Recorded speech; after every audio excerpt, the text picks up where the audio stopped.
Sebab itu manakala usai sholat Idul Fitri, pulang kita ke rumah, bersimpuhlah kepada ibu bapak, meminta maafnya, meminta ridhonya.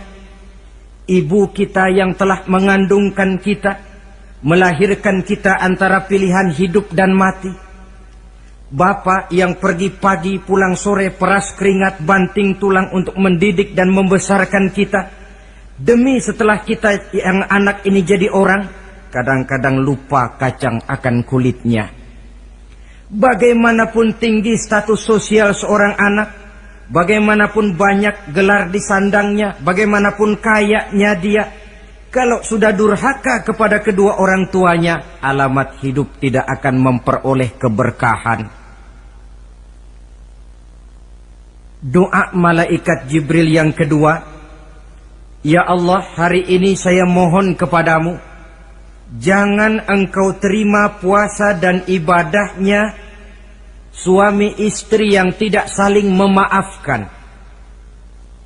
Sebab itu seorang suami, seorang istri, selesai turun sholat Idul Fitri, hendaklah berlapang dada si suami memaafkan istrinya, meredokannya. Si istri pun bersimpuh meminta maaf dan ridho suaminya. Istri yang durhaka kepada suaminya.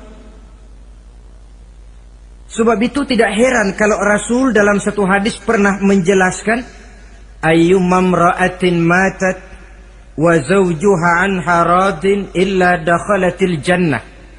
Kalau ada seorang perempuan meninggal dunia, suaminya ridho kepadanya, itu perempuan akan masuk surga. Ini artinya, kalau seorang perempuan meninggal, suaminya tidak ridho kepadanya, biar dia tukang sholat, biar dia ahli puasa, biar dia hadir di majelis taklim manapun, meninggal tidak diridhoi suaminya, pintu surga belum dibukakan sampai suaminya ridho kepadanya. Riwayat lain menjelaskan bahwa sepulang Isra dan Mi'raj, Rasul bercerita kepada para sahabat, saya dalam perjalanan Mi'raj itu diperlihatkan neraka. Neraka ya Rasul? Iya. Lalu bagaimana? Saya lihat isinya kok kebanyakan perempuan. Perempuan? Laki bagaimana ya Rasul? Laki juga tidak sedikit. Kenapa lebih banyak perempuan ya Rasul? Apa mereka tidak sholat? Sholat? Tidak puasa barangkali? Mereka rajin puasa.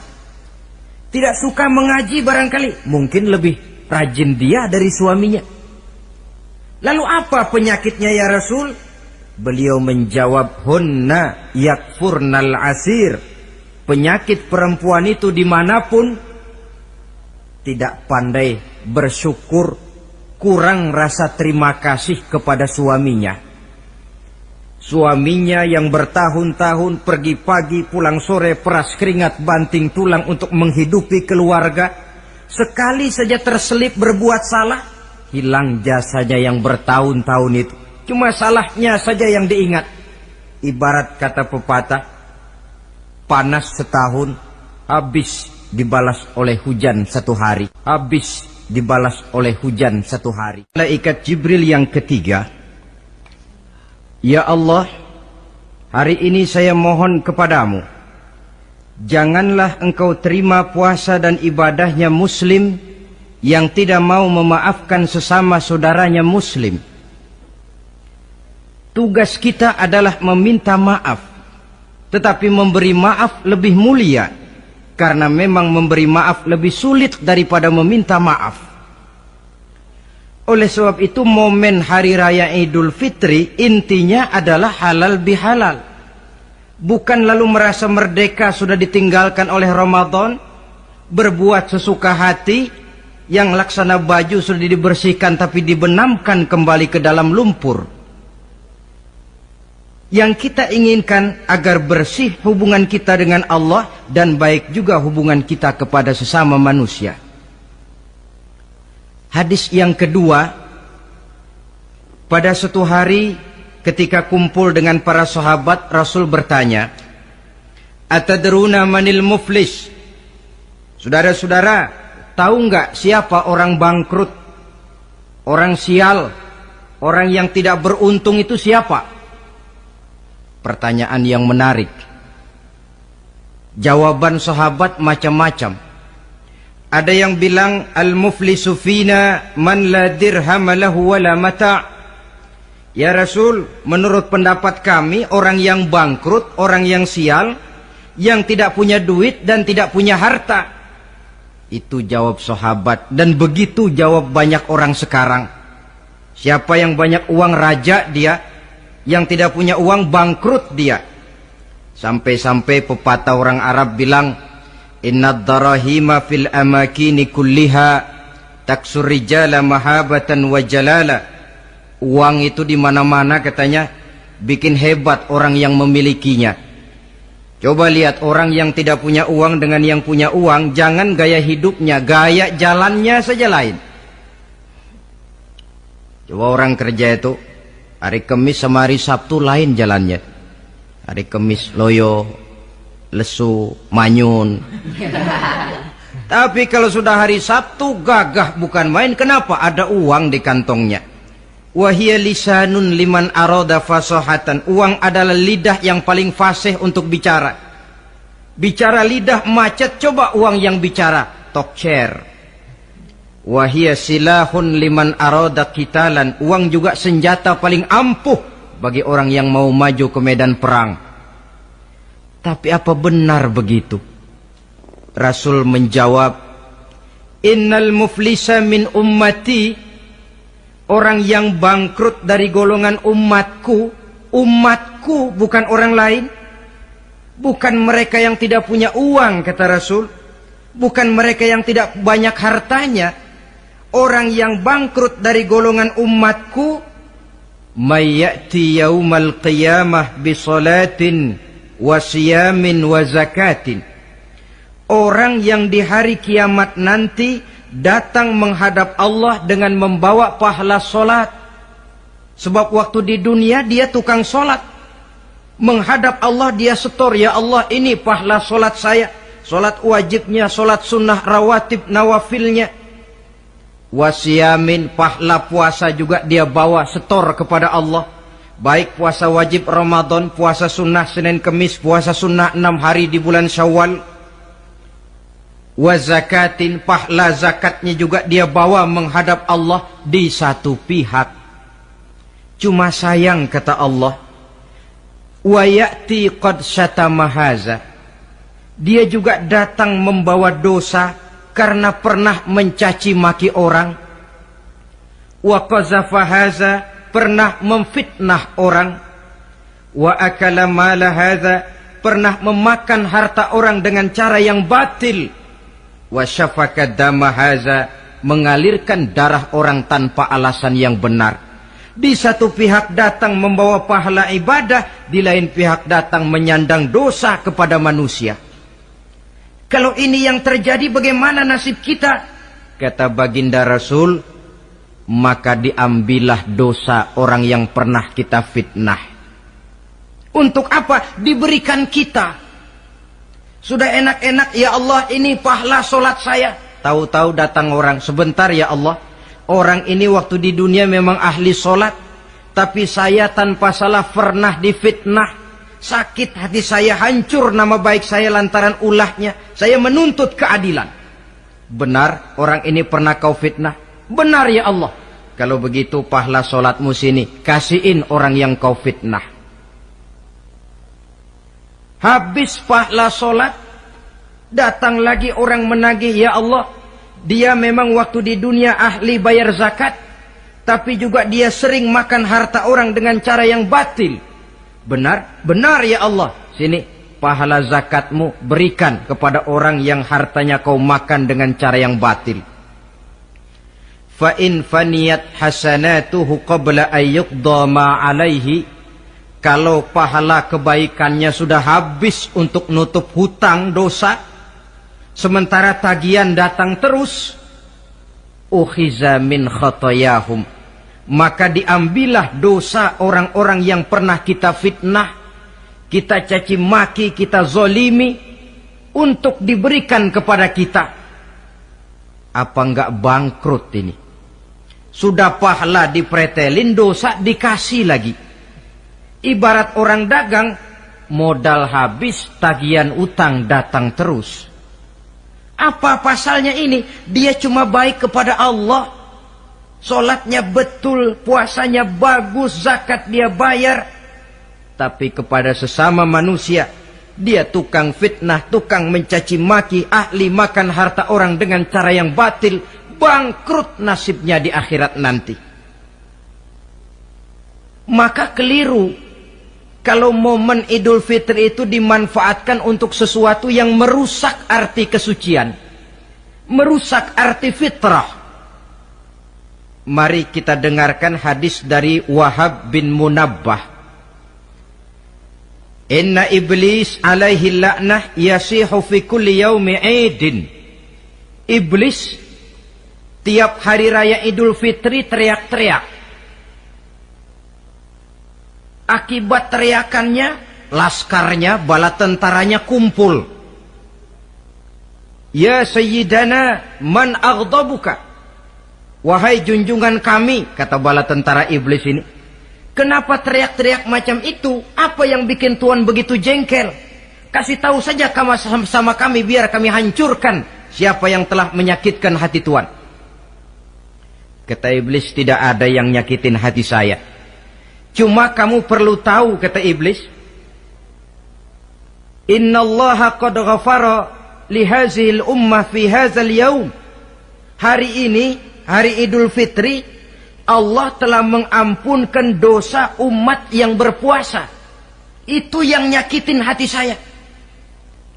Setengah mati saya menggoda mereka, supaya mereka mabuk, supaya mereka zina, supaya mereka judi, supaya mereka merusak. Mereka puasa di bulan Ramadan, hari ini Allah ampunkan dosa mereka. Apa enggak sakit hati saya? Lalu apa tugas kami Tuhan? Kata tentara iblis ini, fa'alaikum an tusghiluhum bil lazat wa syahawat wa syurbil khamr. Kata iblis, kasih komando dia, begini saja, kau rusak mereka, umat Islam yang dosanya hari ini diampuni, kau rusak mereka bil lazat, dengan segala macam kelezatan, wasyahawat, dengan memperturutkan hawa nafsu, wasyurbil khamr, dengan meminum minuman yang memabukkan di hari raya Idul Fitri ini. Jadi kalau mereka datang bermaaf-maafan, Allah sudah mengampuni dosa mereka, tolong kau rusak suasana itu. Tanamkan kepada mereka supaya menikmati hari ini dengan segala macam kelezatan, memperturutkan hawa nafsunya, meminum minuman keras, hanyut di meja judi, sehingga melupakan arti hakikat Idul Fitri yang sebenarnya. Di akhir riwayat ini Nabi pesan, oleh karena itu kata Nabi, ijtahidu yaumal fitri fis sadaqah wa a'malil khair wal birri minas salah waz zakah wat tasbih wat tahlil. Oleh sebab itu kata Nabi, hati-hatilah kamu, sungguh-sungguhlah kamu pada hari Idul Fitri ini melaksanakan segala macam kebajikan seperti sedekah, perbuatan baik, salat, zakat, mengucapkan tasbih, tahlil, karena hari ini Allah telah mengampunkan dosa kamu. Jadi jangan dinodai hari yang bersih itu dengan perbuatan-perbuatan yang tercela. Inilah kelirunya kalau adat lebih dibesarkan daripada ibadat. Kalau menyambut Idul Fitri itu yang lebih diutamakan baju barunya, pakaian serba barunya, rumah serba bersihnya, lalu fasilitas serba adanya, lupa kepada intinya, manusia akan mudah terjerumus menodai hari yang suci dengan perbuatan yang kotor. Saudara-saudara, ma'asyiral muslimin rahimakumullah. Karena itu Rasulullah sallallahu alaihi wasallam pernah menjelaskan apa hakikat hari raya sebenarnya. Beliau berkata, lil mu'mini khamsatu a'yad. Orang beriman mempunyai 5 hari raya. Yang kita tahu kan gampangnya Idul Fitri, Idul Adha, kan itu. Ya. Rasul berkata, orang beriman sebenarnya mempunyai 5 hari raya. Hari raya yang dia rayakan dengan kegembiraan. Kapan saja itu? Pertama, kullu yaumin yamurru 'alal mu'min wa la yuktabu 'alaihi zanbun. Setiap hari yang dilalui oleh seorang mukmin tanpa Allah menulis dosanya, itulah hari raya baginya. Jadi kalau berlalu 1 hari dan hari itu kita tidak melakukan dosa satupun, itu hari raya. Dengan kata lain, bergembiralah seorang mukmin kalau dia bisa melewati 1 hari tanpa di hari itu dia melakukan dosa. Itu hari raya. Aduh, saya girang benar hari ini. Kenapa? Hari ini tidak ada dosa yang saya kerjakan rasanya. Hari raya pertama adalah hari di mana kita lewati tanpa melakukan dosa. Kira-kira bisa nggak 1 hari lewat tanpa dosa? Ya, bukan cuma sekedar mau, tapi berusaha untuk bisa. Ini hari raya yang pertama. Yang kedua kata Nabi, al-yaumul ladzi yakhruju fihi minad dunya bil iman wasyahadah wal ismah min kaidis syaitan.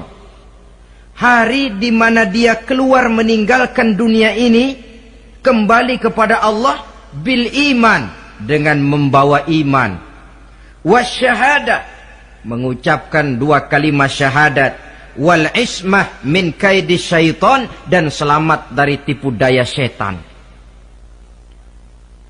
Saudara-saudara, mati membawa iman, sempat mengucapkan 2 kalimat syahadat, selamat dari tipu daya setan, itu hari raya kita. Sebab apa? Yang paling kita khawatir kalau sudah meninggalkan dunia tanpa membawa iman, tidak sempat mengucapkan 2 kalimat syahadat. Nah, supaya kita mati bisa mengucapkan 2 kalimat syahadat, caranya bagaimana? Ya tergantung latihan dan kebiasaan. Orang kepengen kaya mesti latihan kaya. Orang kepengen bisa nyanyi mesti latihan nyanyi. Orang yang dalam hidupnya sering mengucapkan 2 kalimat syahadat, insya Allah di akhir hayatnya pun kalimat itu yang akan diucapkannya. Makanya kalau Allah pesan, la tamutunna illa wa antum muslimun, jangan kamu mati kecuali dalam Islam. Bagaimana supaya kita mati dalam Islam? Hidup ini pun biasakan dalam Islam. Hanya mereka yang membiasakan hidup secara Islam, insya Allah bisa mati dalam lingkungan Islam. Ini hari raya yang kedua. Yang ketiga, al-yaumul ladzi yujawizu fihi sirat wa ya'manu min ahwalil qiyamah. Hari di mana dia lewat di atas sirat dan aman dari huru-hara hari kiamat. Lewat di atas sirat dengan selamat, itu hari raya yang membawa kegembiraan. Yang keempat, al-yaumul ladzi yadkhulu fihi al-jannah wa ya'manu minal jahim. Hari di mana dia masuk ke dalam surga dan aman dari siksaan neraka. Hari raya terakhir, al-yaumul ladzi yanzuru fihi ila rabbih. Hari di mana dia bertemu dengan Allah Tuhannya. Itu hari raya terbesar. Masuk surga itu enak, tapi bertemu Allah jauh lebih enak. Sama saja kita masuk istana negara itu nikmat, tapi bertemu presiden jauh lebih nikmat. Mungkin begitu masuk istana negara kita heran, kagum melihat lukisan, melihat dekorasi. Tapi begitu bertemu dengan kepala negara, lupa kita dengan indahnya bangunan istana negara. Mungkin ketika masuk surga kita kagum, begitu luar biasa kenikmatannya. Ketika bertemu dengan Allah, hilang kenikmatan surga, tertutup oleh nikmatnya bertemu Allah. Ma'asyiral muslimin rahimakumullah. Nah, lalu ada satu tradisi di negara kita ini yang disebut acara halal bihalal. Di Arab ini tidak ada. Dan memang halal bihalal itu bahasa Arab yang di Arab sendiri tidak terpakai. Halalun bihalalin artinya saling halal menghalalkan. Maksudnya saling maaf memaafkan. Kemarin saudara tanpa salah saya pukul, haram. Kesempatan ini tolong dihalalkan, artinya tolong dimaafkan. Karena kita bertemu seorang-seorang sulit, datang dari rumah ke rumah pun memakan waktu. Biasanya pun orang mengadakan acara kumpul, entah itu organisasi, entah itu kantor, entah itu keluarga besar, kumpul dalam satu acara yang lazimnya mereka sebut dengan halal bihalal. Rangkaiannya tidak terpisahkan dari puasa Ramadan, Idul Fitri, dan halal bihalal. Artinya, karena kita melaksanakan puasa di bulan Ramadan, maka kita rayakan Idul Fitri. Di dalam merayakan Idul Fitri, kita laksanakan acara halal bihalal. Tidak terpisahkan. Tapi rupanya halal bihalal ini sudah jadi milik nasional. Ya kita ikut bersyukur menjadi milik nasional. Tetapi yang paling merasakan nikmatnya tentu mereka yang mengikuti prosesnya sejak semula. Pelaksanaan ibadah puasa, melaksanakan zakat fitrah, menunaikan sholat Idul Fitri, sampai kepada berhalal bihalal.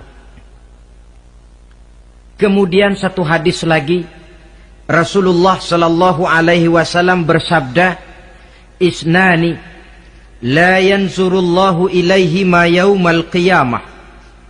Ada dua golongan manusia yang di hari akhirat nanti tidak akan dipandang oleh Allah, tidak akan diopeni oleh Allah. Siapa mereka? Pertama qati'ur rahim, yang kedua jarus su'i. Orang yang memutuskan silaturahmi dan tetangga yang jahat dengan tetangganya. Sebagai uraian penutup, saya ingin mengajak kita semua untuk merenungi firman Allah dalam surah Al-A'la ayat 14 sampai dengan ayat 17. Qad aflaha man tazakka wa dzakara isma rabbih fasalla bal tu'thiruna al-hayata ad-dunya wal akhiratu khairu wa abqa. Qad aflaha man tazakka, sungguh telah beruntunglah orang-orang yang membersihkan dirinya. Ada yang mentafsirkan sungguh beruntung orang-orang yang telah menunaikan zakatnya. Sebab apa? Diri, jiwa, ini kan bukan milik kita, milik Allah. Kita ini cuma hak pakai. Seperti saudara, saudara ini baju saya, saudara punya hak pakai. Kalau waktu saya ambil baju itu kotor, tentu marah saya sebagai pemiliknya. Tetapi ketika saya ambil baju itu memang bersih, terpelihara dengan baik, senang hati saya. Qad aflaha man tazakka, sungguh telah beruntung orang-orang yang membersihkan jiwanya. Dia puasa di bulan Ramadan, malamnya dia tarawih, zakat fitrah pun dia bayar. Wa dzakara isma rabbih, lalu dia menyebut nama Tuhannya dengan mengumandangkan takbir, bersahut-sahutan di malam hari raya Idul Fitri itu. Fasalla, lalu dia laksanakan solat Idul Fitri. Lalu apa? Bal tu'thirunal hayatad dunya, tapi mengapa kamu lebih memilih gemerlapnya dunia, melupakan inti, melupakan isi dengan mengambil kulit, merayakan Idul Fitri dengan lupa diri, lupa daratan, bermabuk-mabukan, tenggelam di meja judi, hanyut di lembah zina. Bal tu'thirunal hayatad dunya, kau utamakan megahnya dunia, kau kejar gemerlapnya dunia, kau lupa hakikat Idul Fitri itu. Wal akhiratu khairun wa abqa, padahal akhirat itu lebih baik dan lebih kekal bagi kamu. Dunia yang segala kemampuan yang ada kita kerahkan untuk mengejarnya merupakan kenikmatan yang kalau ketimbang kenikmatan akhirat, berapalah lamanya. Umur orang sekarang paling panjang 80 tahun. Jarang yang sampai 100. Jadi kalau Nabi mengatakan ad-dunya sijnul mu'min wa jannatul kafir, dunia adalah penjara bagi orang mukmin dan surga bagi orang kafir, itu betul. Yang salah kadang-kadang hadis ini digunakan sebagai senjata untuk menghantam orang Islam menjadi lemah. Dunia penjara bagi orang mukmin. Apanya yang dipenjara? Nafsunya. Dalam kehidupan di dunia ini, seorang mukmin tidak bebas memperturutkan hawa nafsunya, dipenjara nafsunya. Wa jannatul kafir, tapi dunia ini surga bagi orang kafir. Tidak lagi merupakan penjara, dia bebas memperturutkan hawa nafsunya. Dilarang tidak terlarang, dicegah pun tidak tercegah. Kalau habislah dunia, habislah sudah surganya sampai di situ. Bila datang ajal, selesailah sudah kesenangannya sampai di situ. Saudara-saudara, ma'asyiral muslimin rahimakumullah. Oleh karena itu, janganlah di dalam merayakan Idul Fitri ini kita mengutamakan kulit dengan melepaskan isinya. Hari raya fitrah, hari raya kesucian yang seharusnya dirayakan dalam suasana kesucian. Jangan dinodai dengan perbuatan-perbuatan kotor yang akan mengundang dosa di dalam kehidupan kita. Sehingga 1 bulan latihan di dalam Ramadan ini mewarnai kehidupan kita 11 bulan berikutnya. Tanda bahwa latihan berhasil. Keluar Ramadan, gaya hidup kita makin baik. Ada kesinambungan. Jangan cuma Ramadan bisa sabar. Selesai Ramadan, selesai sabarnya. Ramadan rajin ke masjid, selesai Ramadan, selesai rajinnya. Ramadan cinta kepada yatim piatu dan fakir miskin, selesai Ramadan malah kejam kepada yatim dan orang-orang miskin. Latihan tidak akan membawa hasil seperti yang diharapkan. Puncaknya, tercapailah tujuan daripada pelaksanaan ibadah puasa, la'allakum tattaqun. Agar dengan pelaksanaan ibadah puasa, kamu menjadi manusia yang bertakwa kepada Allah. Bukankah di sini harga dan nilai daripada manusia? Jadi puasa dengan kemampuan mengendalikan diri, dengan kesederhanaan, dengan disiplin, dengan cinta kepada fakir miskin, seluruhnya bertujuan membentuk manusia yang bertakwa. Dan saya yakin bukan suatu kebetulan kalau di dalam GBHN, garis besar haluan negara kita, dirumuskan bahwa tujuan pendidikan di Indonesia membentuk manusia yang bertakwa kepada Tuhan yang Maha Esa. Saya yakin itu bukan kebetulan. Saya percaya itu bukan hasil lamunan karena yang duduk di DPR, MPR orang bonafid semua. Tujuan pendidikan, apapun nama pendidikan itu, harus mengarahkan, membawa manusia Indonesia menjadi orang yang bertakwa kepada Tuhan. Dan dalam artian kita, takwa itu tidak lain kemampuan melaksanakan segala yang diperintah Allah dan kesanggupan menjauhi segala